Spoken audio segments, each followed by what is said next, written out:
Amen. Praise the Lord. Tayo po mga kapatid ay manalangin. Panginoong Diyos, nagpapasalamat kami na minsan pa, Lord, ay malaya po namin, Panginoong, maririnig ang inyong pong mga salita. Dalangin po namin ang inyong pong pagbubukas ng aming pong understanding. Pangunahan niyo po kami, Panginoon, as we hear your word tonight, Lord God. Nawa o Diyos ay sa inyo po, Panginoong, pagpapahayag sa amin, patuloy na madakila kayo. At nawa o God, ang puso at isipan ng bawat isa, O Lord God, ay tunay na maging handang tanggapin ang inyong pong mga salita. Hayaan niyo po, Ama, na ang inyong banal na Espiritu ang tumulong upang, Panginoon, may pahayag ng maayos ang inyong salita, O Lord God, sa pamamagitan ng inyong lingkod. At Lord, ito po, Panginoon, ay matanggap namin, Panginoon. Lord, sa inyo po lahat ang kapurihan, pagsamba at pagbuhat in Jesus' name. Amen.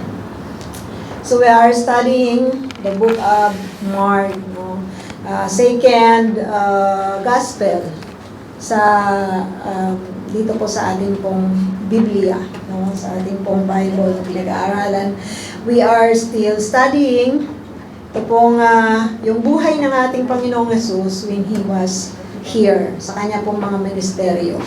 Alala ko lang one time, yung akin pong si Kuya Abi, sabi niya ganon sa akin, tell me, yung bang mga gospels ay pinag-aaralan nyo? Parang ganon. Nag-aaral ba kayo? Do you believe in Jesus? Siyempre sabi kong ganon, Jesus is the Lord. He is Savior. At sabi niya ganon, kailangan daw niyang aralin yon. Dahil ayaw na daw niyang magtrabaho, lilipat na siya ng trabaho at mag-ano na lang siya, mag-tourist guide. At isa sa magandang mga tour ay yung, alam mo yung tungkol sa Christianity. So, kailangan daw niyang aralin yung four gospel. Tinuro ko siya sa Kilat HaCarmel and I prayed, sabi ko, Lord, nawa kung seryosohin man niya, di ba, nawa ay makilala niya ang Panginoong Jesus. No, as His Lord and personal Savior. No, patuloy po nating nakikita ang sa ating pong pag-aaral ang kapangyarihan ng ating Diyos. So, nung last time na nag-preach po ako before this, nag-preach po ako ng tungkol sa feeding din no, ng 5,000. At ngayong gabi ay feeding up 4,000 naman ang ating pag-aaralan. So, puro feeding yung aking pong ibabahagi po sa atin. So, ang title po nung nakaraan ay yung pong The Great Shepherd, no? Yung feeding of 5,000. Ngayon naman, Move by Compassion. Move by Compassion. Basahin nga po natin muna yung mga verses na ito from verse 1 to verse 13. Sundan niyo po ako sa NASB yung inyo, NIV yung akin. So yun, sabi dito, during those days, another large crowd gathered. Since they had nothing to eat, Jesus called His disciples to Him and said, I have compassion for these people. They have already been with me 3 days and have nothing to eat. If I send them home hungry, they will collapse on the way because some of them have come a long distance. His disciples answered, but where in this remote place can anyone get enough bread to feed them? How many loaves do you have?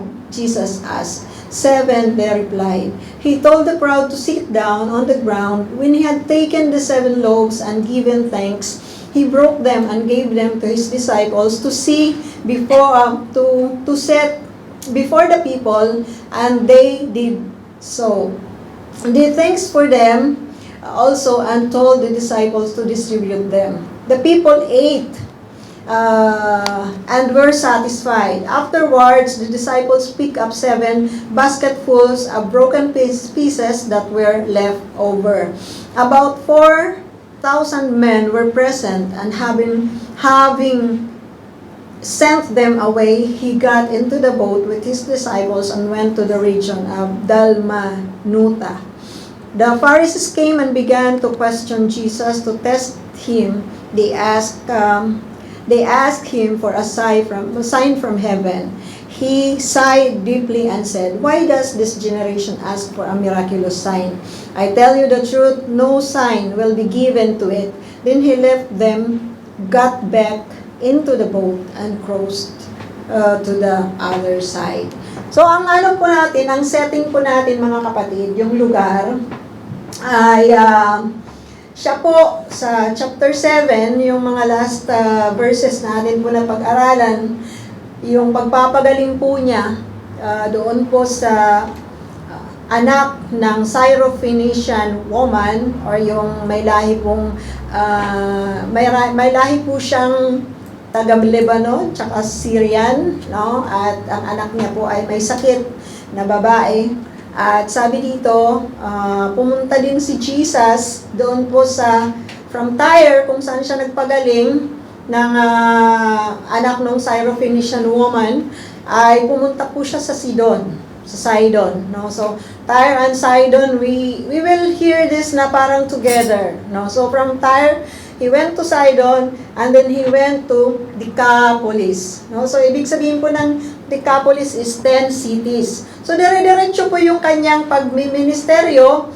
Hindi natin alam kung saan dito yung mga tao sumama sa kanya, yung 3 days niyang kasama sa chapter 8, no? So nakita po natin na yung ito, 3 days na niyang kasama yung mga 4,000 men, no, na binanggit dito. But doon po sa feeding of the 5,000, pinakita po sa atin ni Matthew and even ni Mark na parating sila, sinundan si Jesus, parating sila, at hindi na ni Jesus sila pinaalis, no, after he preached. So one day, doon lang din yun sa one day nangyari. So dito, 3 araw na. So nag-i-enjoy sila sa kanila pong mga nawi-witness sa Panginoong Jesus, no. So ito po yung mga pangyayari, no. Sabi po dito sa Matthew 15, verse 29 to 31, I think hindi ko po naibigay po sa inyo, Matthew 15. Matthew 15, verse 29 to 31, basahin po natin mga kapatid. Sabi po dito, Jesus left there and went along to the Sea of Galilee. Then he went up on a mountainside and sat down. Great crowds came to him, bringing the lame, the blind, the crippled, the mute, and many others, and laid them at his feet, and he healed them. The people were amazed when they saw the mute speaking, the crippled made well, the lame walking, and the blind seeing, and they praised the God of Israel. So ito po yung pangyayari mga kapatid, yung nangyayari ng mga panahon na yon. Within the 3 days na kasama ng Panginoong Hesus itong mga taong ito, sinabi po ni Matthew na may mga napapagaling. So dahil nga, maybe because of that situation na marami po yung napapagaling, ang mga taong ito ay na-i-excite, no? So hindi po nila nararamdaman, 3 days na pala silang hindi kumakain, kasi syempre, di ba, kung halimbawa kamag-anak nyo yung isang hindi nakakapagsalita, siguro ang grabe yung interview nyo, ano, kumusta ka na, grabe, ngayon nakakapagsalita ka na, tapos yung ano naman, yung hindi nakakalakad, di ba, ang hindi nakakarinig, pinagaling ng Panginoon yun, so they were excited until 3 days na inisip nila, or hindi naman sa hindi inisip ng Panginoong Hesus na nagugutom na yata yung mga taong to, pero di ba, they were able to fast. Maybe yung mga iba doon may baon, pero yung iba hindi. Excited lang talaga sila na nawi-witness nila yung mga kagalingan na nangyayari. So Jesus was teaching them.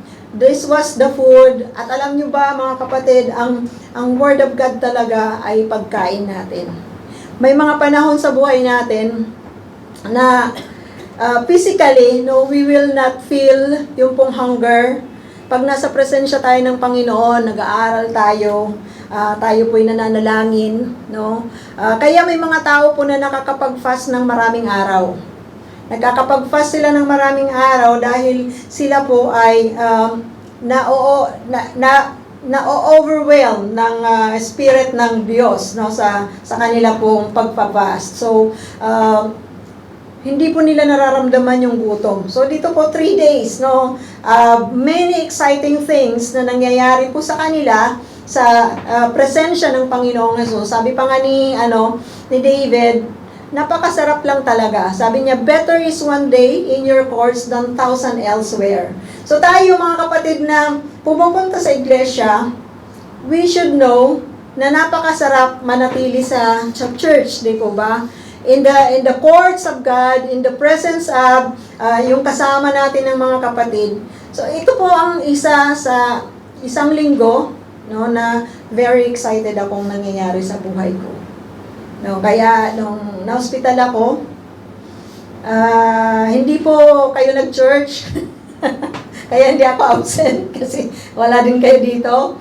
Ang pangalawang service, yung pangalawang Saturday, nag-church po kayo and I miss that, no, na hindi ko po kayang tumitig doon or makinig. Wala akong lakas na pakinggan or tingnan yung video ng live. No, hindi ko masyadong kinakaya ng mga panahon na yon. At kasi 'di ba, alam niyo naman na parang gusto ko lang na natutulog.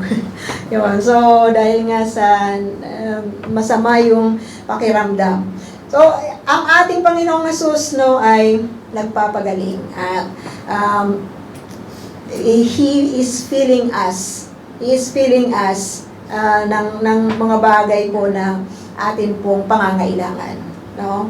So, makikita po natin mga kapatid, as I give nga yung title na Move by Compassion, dalawang point po yung atin pong ibibigay, no, na magpapakita po sa Panginoong Hesus dito ng kanyang compassion. So marami pong point, you can still study these words, no, at pwede po tayong makakita ng mas maraming point, but we will stay in these 2 points, no. So nakita lamang po natin dito sa verse 2 ng chapter 8 na sabi kaagad ng Panginoong Hesus, I have compassion for these people. No, they have already been with me 3 days and have nothing to eat. So, ito po ay brought out ng Panginoon sa kanyang mga disciple, no? After 3 days, He brought out yung pong kakainin. Sabi niya, nakakaawa naman. So, maraming panahon mga kapatid sa mga buhay natin na may mga taong naaawa sa atin. Pero hanggang awa lang. Di ba ba? They are not extending any effort sa awa na yon. So it's not really, minsan naman po, naaawa naman tayo, but we don't have the resources to supply dun sa naaawaan natin, kinaawaan natin. For example, di po ba, may sakit ang isang tao. Bakit po? Yun, oo. For example, ang ating ex-president, di ba, na dinala siya doon sa The Hague. Alam na ngayon ng mga Pilipino yung Hague, kung nasaan, the Netherlands, no? From the Philippines to the Netherlands, dinala po siya. At nakakaawa po siya, no? Nakakaawa yung kanyang sitwasyon because he is old. And sa atin kasi, sa Pilipinas, when you age 80, medyo mahina ka na talaga, hindi kagaya ng, sino ba yung nag-comment na halos kasing iedad lang din daw naman niya yung mga nakakulong doon. Ibang mga lahi yun mga African yun, mas malalakas yun kasi ang mga kinakain nila hindi naman kagaya sa atin, no? So tayo, chicharon, no? Adobo, mga mamantika, matamis, maalat, yung mga paborito ng mga Pilipino. So, naawa tayo, but we cannot do anything. So, may mga pagkakataon sa buhay natin, mga kapatid, na naaawa tayo, but we cannot do anything. What can, ano lang po yung comfort sa atin, dun sa ating pagmamahal, sa ating pong ex-president, na ipanalangin natin, because we know that God is in control of everything. Diba? So, whatever happens, whoever are the people na kumikilos o maglilitis sa Kanya, God still in control of everything. And we know na ang Diyos natin, gumagamit siya ng mga makapangyarihang tao na kumilos ayon sa Kanyang kalooban. And we know na hindi pinababayaan ng Lord ang Pilipinas. No? Even if yung mga bansa ay hindi po tayo kilala masyado, yung Israel, kung may nangyayari po dito, masyado pong nagugulo yung mihanan yung buong daigdig, di po ba? Kung tutusin, mas malaki pa ang Pilipinas. Pero, pag ang Pilipinas ngayon may nangyayari sa atin, nagkakagulo yung mga tao sa Pilipinas, yung mga Pilipino, ay marami pong mga sinasabi. Pero mga kapatid, ano po, hindi masyadong nababalitaan sa ibang lugar. Di po ba? Tayo-tayo lang. Hindi masyadong naririnig, no? Hindi siya nati-TV. Mas maganda pa nung presidente si Duterte. Mapapanood din natin siya sa TV, no, na kung ano yung mga ginagawa niya na yun nga, nagpapapatay daw. No? So, napapanood natin siya dati sa TV, mapapanood natin siya sa yung mga broadcast ng mga ibang ano. Pero ngayon hindi masyado. Nabo-broadcast man siya pero hindi kagaya ng iba, hindi kagaya ng Israel.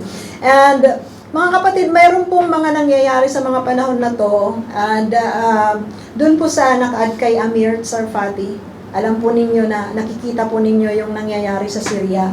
Sa northern part ng Syria, yung mga tinatawag po na mga Alawites people, no?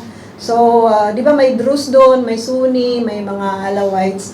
Ang ginagawa po sa kanila sa mga panahon na to ay kasi mayroon pong mga tao na parang kinalaban yung mga military ng acting president nila na si Giuliani. Kinalaban at ginantihan sila. Ngayon ang ginagawa nila is cleansing talaga. They wanted to kill everyone na lahi ng mga Alawites. At alam nyo, grabe yung mga massacre na nangyayari doon. Talagang lahat, bata, matanda. And there are people na makikita mo na lang mga babae, kasama yung mga maraming mga bata, nagpupunta sila sa bukid, sa mga bundok, para lang matakasan nila yung pagpatay. Kasi ang ginagawa, pumapasok sila sa mga bahay, inaano nila, pinapalabas nila kung kaya nilang palabasin yung mga tao at pinapatay nila sa labas. Pero kung hindi nila kayang palabasin, sa loob mismo ng bahay pinapatay nila. Imagine, 4 years old na bata. Kailangan bang isama yon? At saka wala silang mga kasalanan. They're only, yung kasalanan lang na mayroon sila ay Alawite sila. Yun yung kanilang lahi. The Sunnis, yung mga militante or military nitong acting president are killing them dahil sila po ay ganun, no? And there are Sunnis, yung mga lahi din nung kalahi nung acting president sa Syria na tumutulong sa mga Alawites, tinatago nila at pati sila pinapatay din. No? Whoever will help them. Parang panahon din ng Holocaust na pag may mga German or anumang lahi na tutulong sa mga Hudyo, papatayin din nila. No? So, tinutulungan po sila, pinapatay nila, at ang bilang ng mga namatay doon ay over 2,000 na. Ilang araw pa lang yun, halos isang linggo pa lang. Nakakaawa, no? Nakakaawa, and hindi, nung isang gabi, hindi lang dahil kay Lola, kasi nagising ako dahil si Lola ay tinatawag ako, sabi niya, Pilipinit! Minsan wag hindi niya naalala yung pangalan ko, ano-anong tinatawag niya sa akin.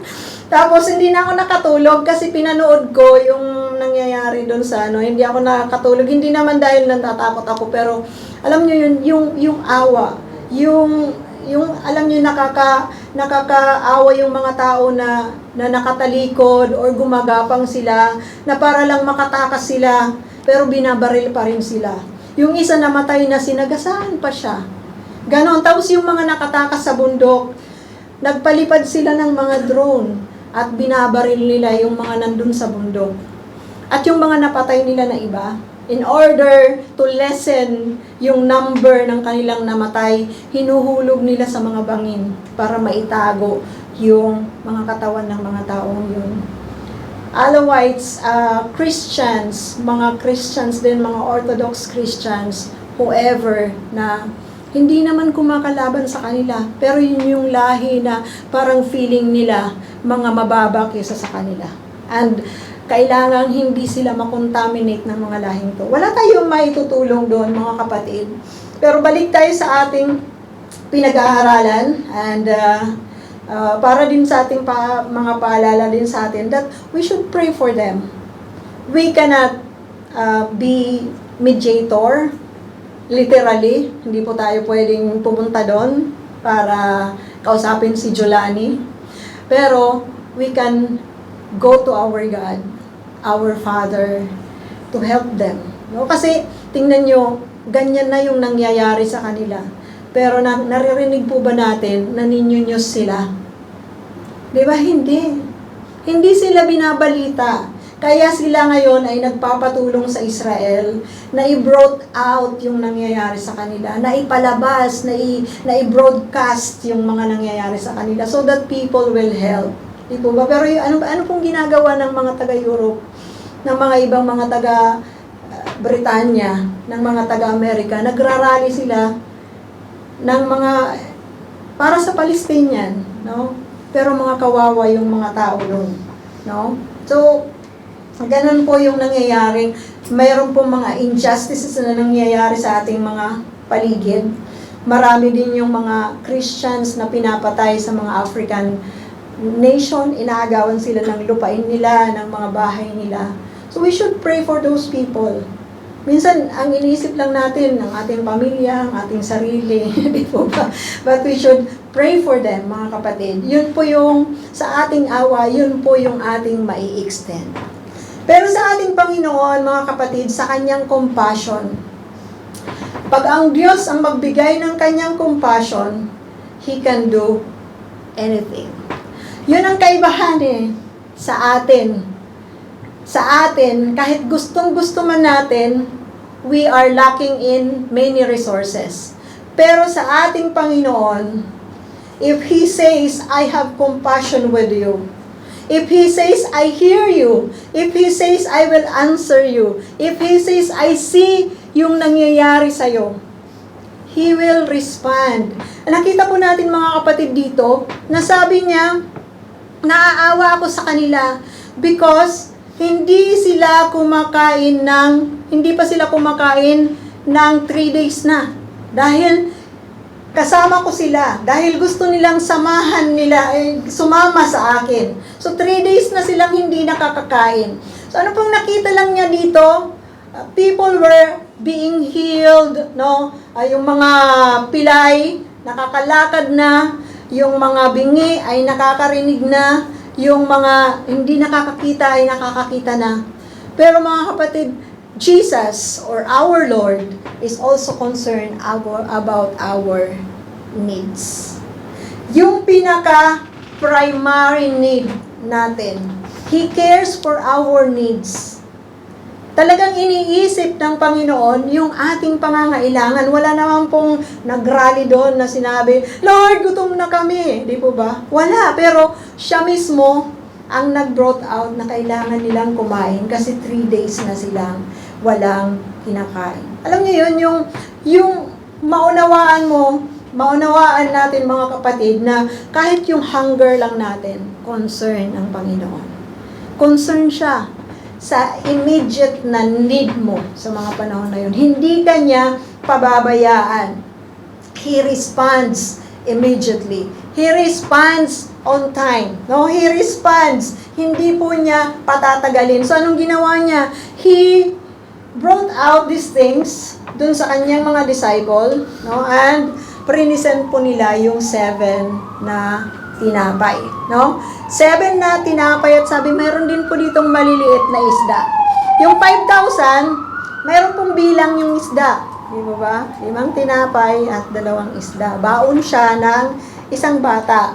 Dito, 7. No, hindi po natin alam kung saan galing itong 7. Did you hear kung saan galing yung 7 na tinapay? Basta sabi lang nila, we have here 7 pieces of bread at mga maliliit na isda. So ano kayang maliliit na isda yun? Ilang piraso kayang maliliit na isda yung kanila pong yung mayroon sa mga panahon na iyon, ano mga kapatid, to feed them. So ito po ay kanila pong sabi ng Panginoong Jesus, sabi niya dito, how many loaves do you have? Jesus asked. 7, they replied. He told the crowd to sit down on the ground.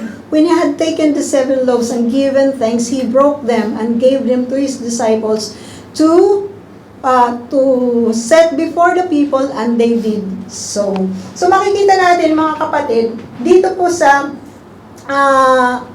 distribution, as we go on, sabi dito, they had a few small fish as well. He gave thanks for them also and told the disciples to distribute them. The people ate and were satisfied. Afterwards, the disciples picked up 7 basketfuls of broken pieces that were left over. So, ang makikita lamang natin mga kapatid, he does not only respond or care for our need, no? He responds for our need. He is so concerned. At ang pangalawa po natin mga kapatid, he responds generously. Hindi po niya tinipid. Alam mo yon, yung mayroon pong 4,000 people, may 7 bread at maliliit na isda. He multiplies that in order for the people to eat. At nung matapos silang kumain, ilan ang natira?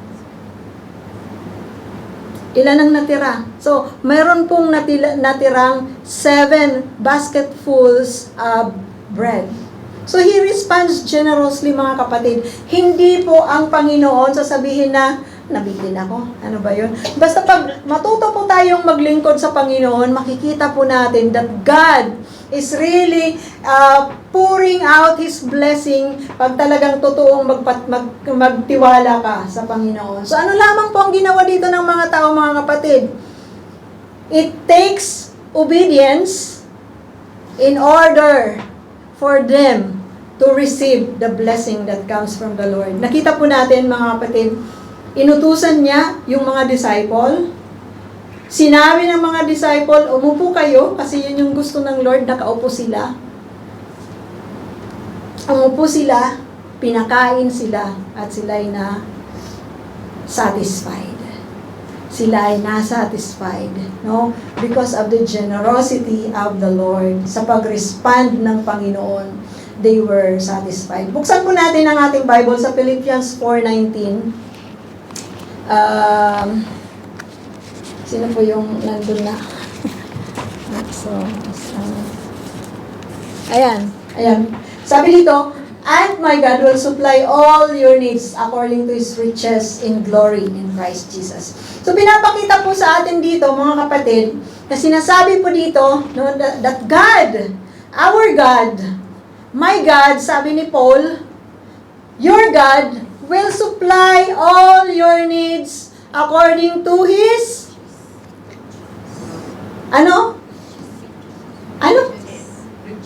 riches in glory in Christ Jesus. Alam niyo yung sukatan niya to supply the needs, our needs. Yung kanyang pag-respond is generosity. Generous po siya mag-respond. Sabi dito, according to His riches. Gaano ba kayaman ang Panginoon? Sabi ng Diyos, heaven is my throne and earth is my footstool. Kanya lahat, no? Kanya lahat. Kanya ang mga bituin. Sino po bang may mayaman sa mundo na nagmamayari ng bituin? Wala, di ba? Kanya ang kalangitan. No? Kanya ang lahat ng bagay from the great to the smallest one. Kanya ang mga langgam. God is responding to our need according to His riches. According to His riches. No? Sabi niya, in glory. Riches in glory. No?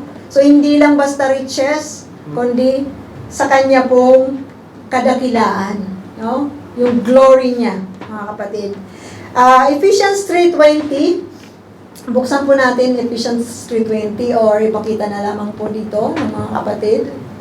Sabi dito, wala pa. Teka. Ayan na. Now to Him, basahin po natin mga kapatid. Now to Him who is able to do far more abundantly beyond all that we can ask or think, according to the power that works within us. So dito, itong verse na to mga kapatid, sabi dito, to Him who is able to do far more abundantly. Nakita po natin, God is supplying us from His riches in abundance. No, sabi dito, He is able to do far more abundantly beyond all that we can ask or think. Minsan, ang dami-dami na, Lord, talaga ba na more than pa dun sa aking sinasabi? Di ba, more than pa dun sa aking pong pinapanalangin ang gagawin nyo? Alam niyo, napakabuti lang ng Panginoon. Kasi kung ang Lord, nagre-respond lang siya according to doon lang nagbabase ang Lord sa ating prayer. Kung madalas hindi tayo nananalangin, hindi na tayo, sino ba ditong nananalangin? Lord, bigyan niyo po ako ng hangin. Wala, di ba? Kasi lagi nang may hangin. Pero alam niyo mga kapatid, marami tayong mga bagay na hindi pinapanalangin, but God is supplying us abundantly.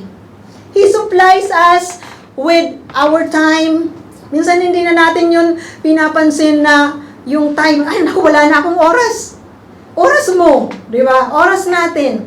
Hindi natin naiisip na kailangan po natin ng sabihin sa Panginoon, Lord, kayo po yung nagbibigay ng time. Sometimes we don't recognize God na siyang nagbibigay ng hangin, na siya yung nagbibigay ng time natin.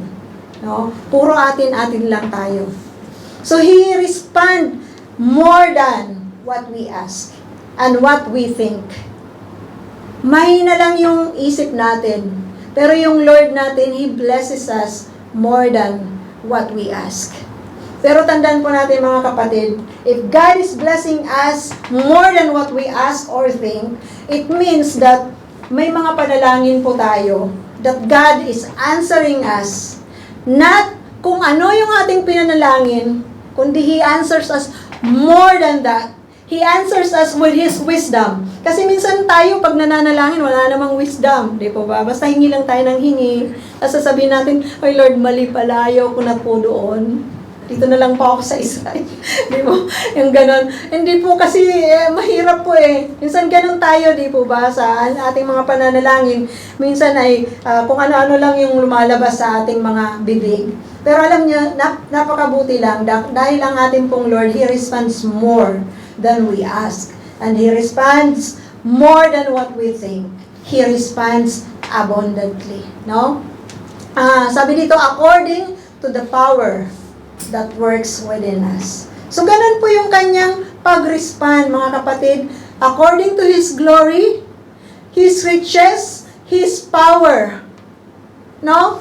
Limited po ba ang Panginoon? Hindi po ba tayo natutuwa na ganun pala yung Diyos pag nagre-respond siya sa aking mga pangangailangan? Pag ang Lord ay nagre-respond sa aking panalangin, He respond with His power. He respond with His riches, with His glory. Romans 8:32. Tingnan po natin mga kapatid. Sabi dito, He who did not spare His own Son, but delivered Him over for us all, how will He not also with Him freely give us all things? Alam niyo yun mga kapatid, basahin nga po natin, tayong lahat. He who did not spare His own Son, but delivered Him over for us all, how will He not also with Him freely give us all things? So nakakaano, no? Ito po yung pinakamataas na need natin na ipinagkaloob ng ating Diyos. We cannot enter heaven. We cannot have a reconciliation with our God without the Lord Jesus. Ano pong ginawa ng Ama? He gave His Son. He did not spare His Son para sa atin. Ibinigay niya yung kanyang bugtong na anak, the only beloved Son of God. Diba? Ibinigay niya, isinuko niya sa cross. No? Sabi ni Jesus, "My God, why have you forsaken me?" Di ba? Jesus at that moment, nung nasa cross siya, He was separated from the Father dahil kineri niya yung kasalanan mo at kasalanan ko. Alam niyo mga kapatid, He was not separated from the Father mula from eternity to eternity. Noon lang ipinako siya sa cross. Dahil dala-dala niya ang kasalanan mo at kasalanan ko. Sabi ng Biblia, He became sin so that we will become righteousness. Kailangan niyang kuhanin ang ating mga kasalanan para maibigay niya sa atin ang katwiran. Ibinigay siya ng Ama sa atin. Hindi siya in-spare ng Father dahil sa kanyang pagmamahal sa atin. Sabi ng dugtong dito, sabi ni Pablo, yung ibang bagay pa kaya, hindi niya ipagkakaloob sa inyo. Alam niyo mga kapatid, sometimes we are busy of many things that happens in our life. Of our issues, nakakalimutan natin ang kalooban ng Panginoon. Basahin natin yung binasa kanina ni Ate Nympha, Matthew 6, verse 25, from verse 25 to 33. Basahin po natin ito. Sabi dito, "For this reason I say to you, do not be worried." Dito nga ako magbabasa sa Bible ko. Kasi,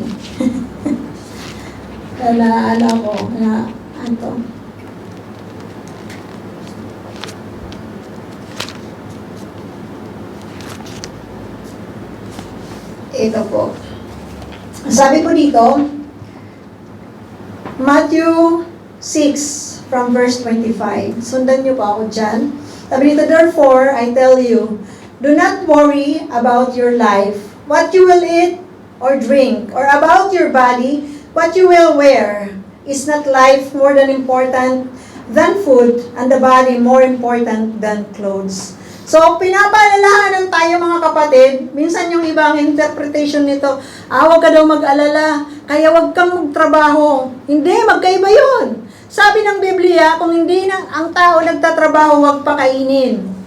Ang Bible ang sabi noon, hindi yung kinokontra, sinasabi po sa atin ng Panginoong Hesus, do not worry. Kasi minsan sa kaka-worry natin sa ating katawan. Yung mga pangangailangan ng katawan natin, susuot natin kung ano-ano. Napapabayaan natin na mas importante yung katawan, di ba? E paano kung mawala yung katawan na to? Pag mawala ang relationship nito sa Diyos, di wala ding kwentang lahat ng bagay, no? So, do not worry, sabi niya, your life is more important than food, and the body more important than clothes. Sabi ko, to look at the birds of the air. They do not sow or reap or store away in barns, and yet your heavenly Father feeds them. Are you not much more valuable than they? So ito yung pinagkukuhanan ng iba na hindi daw nagtatanim at nag-aani yung mga ibon. Pero nagtatrabaho ang mga ibon. Wala man po silang itinanim, pero nagtatrabaho po sila, di po ba? Kumukuha sila ng kanilang pagkain. Wala pong ibon na naghihintay lang, maliban dun sa mga maliliit na ibon, wala pong ibon na naghihintay lang para pakainin. Sila po ay nagtatrabaho para makakain. So, God is taking care of them, no, sa kanilang pangangailangan. Sabi dito ng Lord, are you not much more valuable than the birds?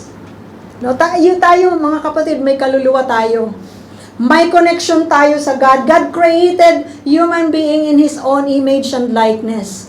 Pero minsan, di po ba, kapuri-puri pa yung mga ibon. Kasi, buti pa yung mga ibon in the morning they sing to the Lord. No? Minsan tayo, sa sobrang dami ng ating iniisip, hindi na natin nakakayang magpasalamat. Basta, kain na ako. Minsan hindi na natin nakakayang magpasalamat sa pagkain kasi grabe, ang dami natin ginagawa. Pero kahit ano pa mga kapatid, we should continue to set, diba, yung ating time sa ating Lord. And do not worry too much. Sabi dito, who of you, by worrying, can add a single hour to his life?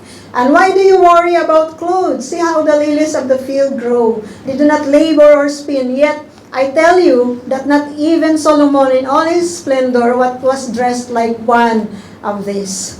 If that is how God clothes the grass of the field, which is here today, and tomorrow is thrown into the fire, will He not much more clothe you, O you of little faith? So sabi ng Panginoong Jesus, di po ba? Do not worry. Yung mga halaman, nalalanta lang, pero God cares for them.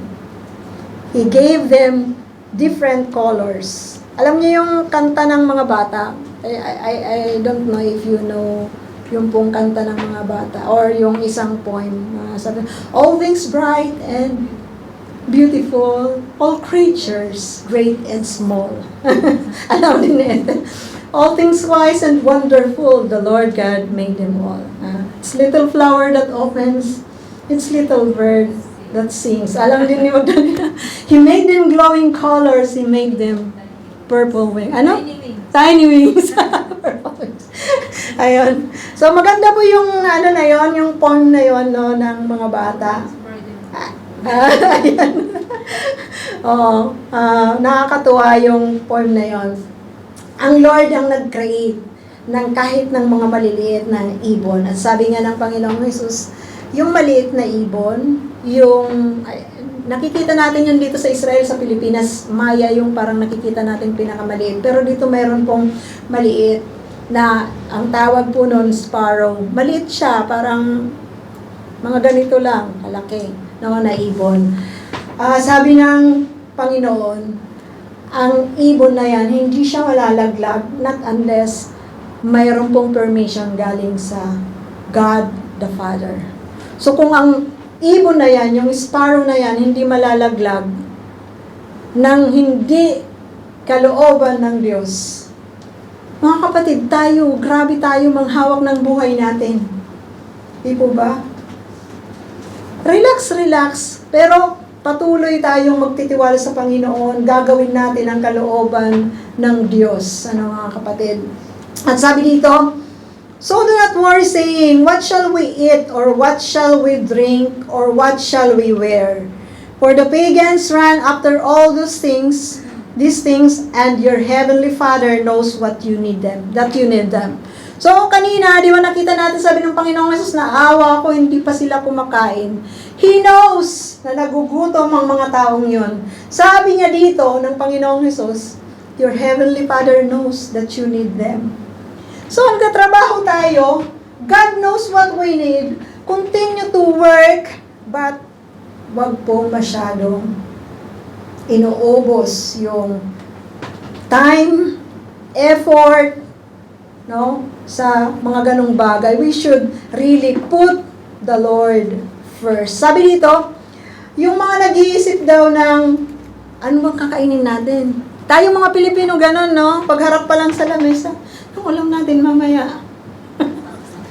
Diba? Lalo na sa mga panahon na to, kasi diba nagmamahal na yung mga bilihin sa Pilipinas. Pero hindi ko lang, bakit ano, yung ating mga kababayan, no? Dahil nagmamahal na ngayong mga bilihin, dapat matuto na po tayong magtanim sa mga paso. Kasi kahit naman yung mga OFW nagtatanim din, di po ba, sa mga paso, nakakaani tayo ng kamatis, ng malunggay, ng ampalaya, or whatever. So, kailangan pa bang bilhin yun kung may lupa naman? Kung mangunguha ka ng lupa doon sa kung saan-saan, they will not get angry, di ba? Pag manguha ka ng lupa na ilalagay mo lang sa paso, wag mo namang hukayin isang truck, no?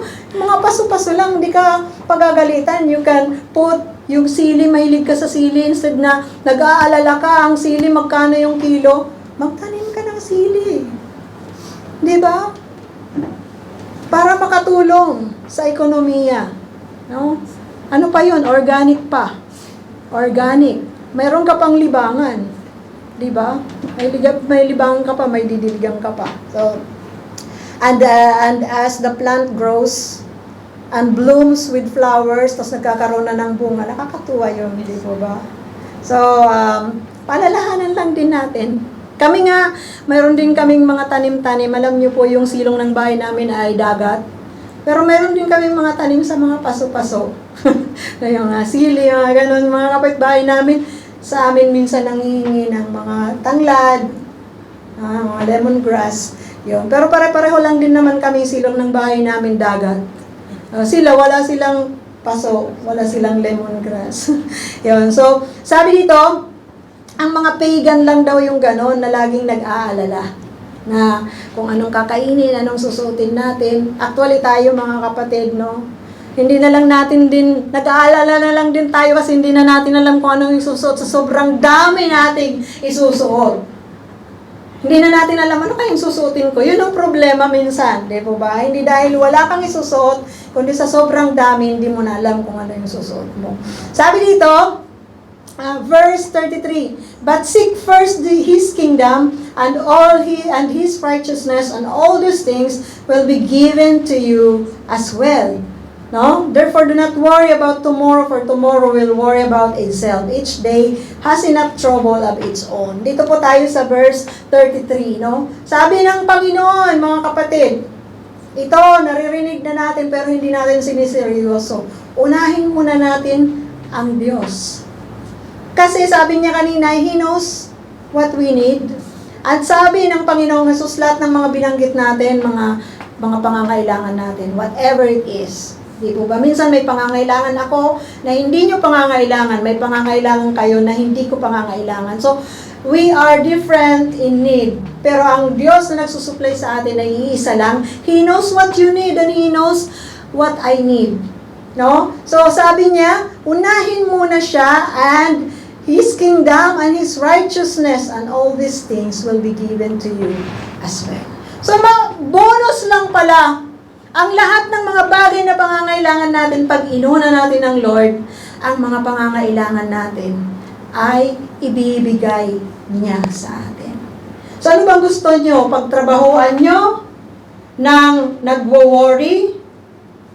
O nagtatrabaho kayo, inuunan nyo yung Lord at nagtatrabaho kayo at isusupply nyo na lang lahat ng pangangailangan mo?